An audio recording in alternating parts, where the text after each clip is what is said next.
SK தகவல். So இந்த சேனலில் லேட்டரல் என்ட்ரி சம்மந்தமான எல்லா இன்ஃபர்மேஷனும் கொடுத்துருக்கோம். ஸோ இதில் பார்த்தீங்க அப்படின்னா நிறைய ரேங்க் லிஸ்ட் வந்து அங்கே லேட்டரல் என்ட்ரி அந்த கவுன்சிலிங் நடத்தக்கூடிய அந்த வெப்சைட்டில் பார்த்தீங்க அப்படின்னா உங்களுக்கு 15/7/2026 அன்னைக்கு பப்ளிஷ் பண்ணுறோம் அப்படின்னு சொல்லியிருந்தாங்க. ஸோ நான் இது வரைக்கும் இன்னும் வந்து பப்ளிஷ் பண்ணலை.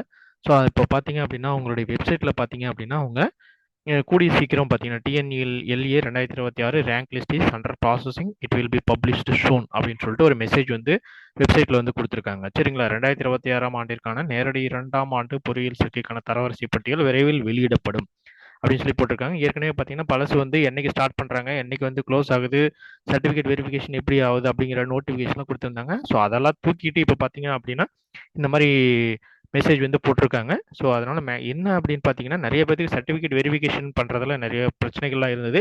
அதை சரி பண்ணி முடிக்கிறதுக்கு லேட் ஆனதுனால பார்த்தீங்க அப்படின்னா அவங்களால சொன்ன டைமில் 15ஆம் தேதியே வந்து பார்த்தீங்க அப்படின்னா ரேங்க் லிஸ்ட் வந்து அவங்களால விட முடியல.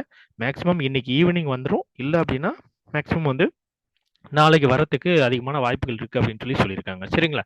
சரி, ஓகே. இந்த தகவல் வந்து உங்களுக்கு நிறைய பேர் வந்து கேட்டுக்கிட்டே இருக்கீங்க அப்படிங்கிறதுனால தான் இந்த வீடியோ வந்து மேக் பண்ணி போட்டிருக்கேன். சரிங்களா? ஸோ இந்த இன்ஃபர்மேஷன் உங்களுக்கு யூஸ்ஃபுல்லாக இருக்கும்னு நினைக்கிறேன். யூஸ்ஃபுல்லாக இருந்துச்சுன்னா வீடியோக்கு லைக் கொடுங்க. அதே சமயத்தில் உங்கள் ஃப்ரெண்ட்ஸுக்கும் இந்த இன்ஃபர்மேஷனை தெரியப்படுத்திடுங்க. சரிங்களா? சரி, ஓகே. தேங்க்யூ ஃபார் வாட்சிங்.